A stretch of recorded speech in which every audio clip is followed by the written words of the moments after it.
right now at 10. Tragedy in West Texas. A man kills at least 5 and injures nearly 2 dozen more. Oh God, they're shooting right there. The tense moments when this all came to an end. The youngest among those shot during the rampage, less than 2 years old. I'm Jonathan Martinez. And I'm Sion Rhodes. Thank you for joining us. Investigators, both state and federal, now helping to find answers to yet another deadly shooting in our state. We've been following this story since our newscast at 6 when we learned about the shooting rampage in the Midland, Odessa area.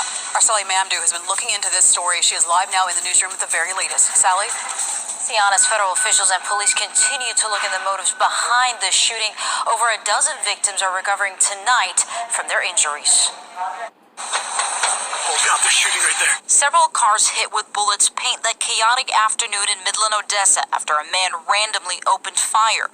Odessa Fire Chief John Alvarez says the attack claimed the lives of 5 people and left over a dozen injured, among them 3 officers. Well, so far we've got 21 victims that were transported to either medical center or RMC.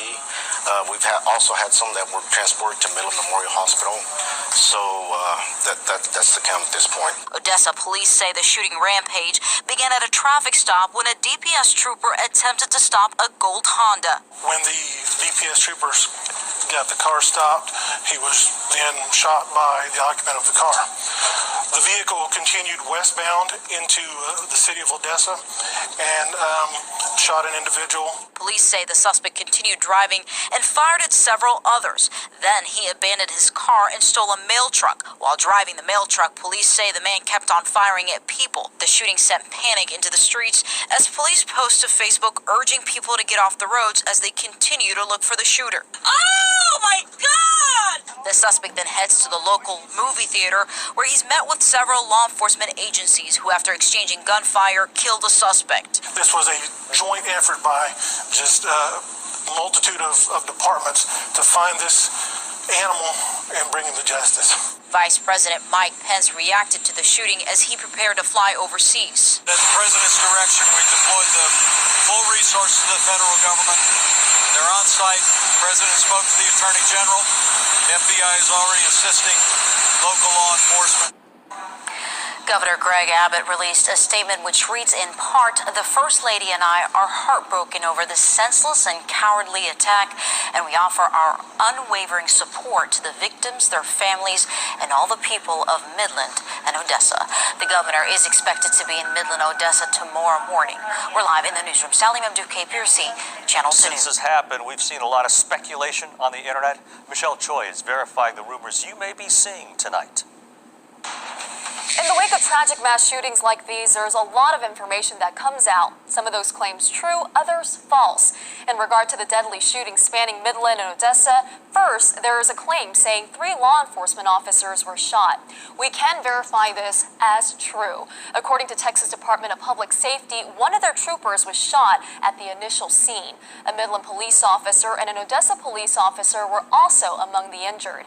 Second, there were questions about the number of alleged shooters. Initial reports said 2. During a press briefing, the Odessa police chief said, quote, they had not confirmed a second suspect. So at this time, we're putting this in our unverified section. Third, we're seeing a lot of comments on social media asking whether the shooting was a case of domestic terrorism. Authorities have not confirmed nor denied this as they continue to figure out a motive. So for now, it'll stay under our unverified section. Because we just don't know at this time. Lastly, is there a need for blood donations? We can verify that as false. Hospital officials say their current supply is good thanks to an overwhelming amount of support. Ron, back to you.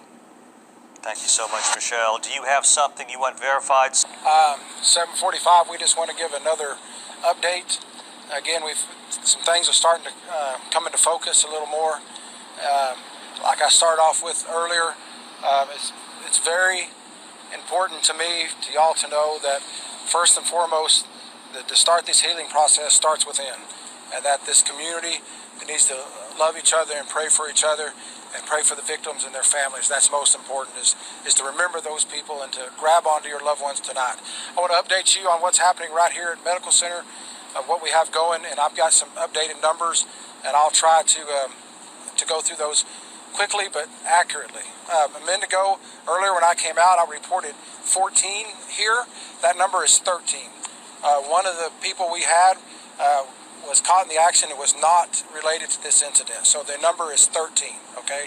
So I want to correct that the number is 13. Out of those 13, we have had 2 that have been treated and released. We have 7 that are critical. And when I say critical, most of those have been in surgery and are out of surgery. 7 of those. Okay, those are critical. 2 serious, 1 deceased, and we have 1 transferred, a pediatric patient under the age of 2 years old that was transferred out of here. Okay, so I'll go over those one more time. 7 critical, 2 serious, 1 deceased, 1 transferred under the age of 2 years old. Okay, 8 of the 8, we've had 8 people total in surgery, and most of those are out and have gone very well. The subject stole a mail truck, ditched his car, and there were other victims after that. The victim then went eastbound back on 42nd towards Synergy, which is a local movie theater, and at that point was contacted by law enforcement, by officers from the Odessa Police Department, the Midland Police Department, the Texas Department of Public Safety, and then I'm sure others. Again, this is a very fluid, changing situation. So please understand that what I'm telling you is not written in stone. These facts, this knowledge can change. Okay. At that point, this subject was contacted by law enforcement, and an exchange of gunfire happened, and that subject is deceased at that location. We have law enforcement injured. We have the DPS trooper in Midland County. We have 1 MPD officer and 1 OPD officer that were struck. As far as civilian casualties, we have at least 21 victims, 21 shooting victims, and at least 5 deceased at this point in time. Please understand that this is not just an OPD and a Midland Police Department and a DPS thing. Both Sheriff's Office, Midland County Sheriff's Office and Edgar County Sheriff's Office was involved in the hunt for this guy. Our local school district police department, our University of Texas Permian Basin School, police department was involved. This was a joint effort by just a multitude of departments to find this animal and bring him to justice. At this point, I'll take questions. Has the suspect been identified? Right now, I'll tell you that he is a white male in his mid-30s. I don't have a positive identification on him yet. I have an idea who he is, so I won't release that information until we're absolutely positive.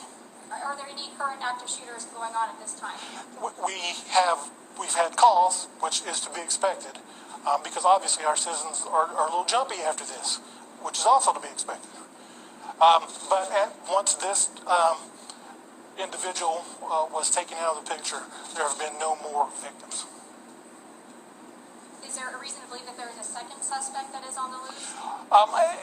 There have been reports that that's possible, but again, there have been no confirmations of that. Any updates on the conditions of the other people that were shot but are still alive?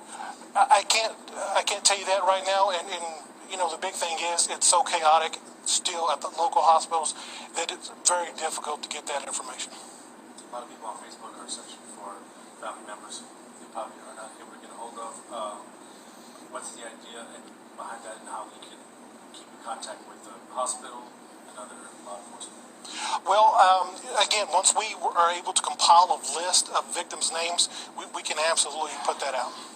Also, the hospital has set up an area for patients. Families Medical Center Hospital has set up an area for patients families in the cafeteria and maybe have health chaplains on staff. So we got reports of 2 vehicles earlier today. What, I guess, is that not confirmed?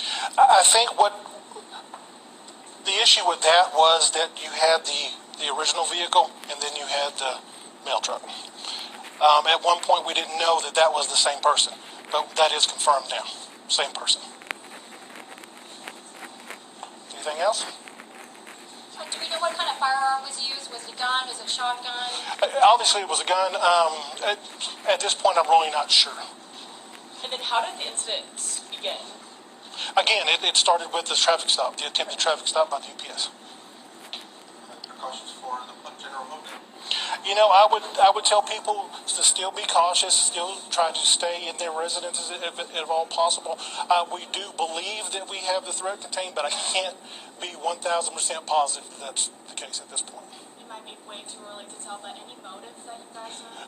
No, absolutely. I can't tell you of a motive at this point. Do you know the traffic stop was for? I do not.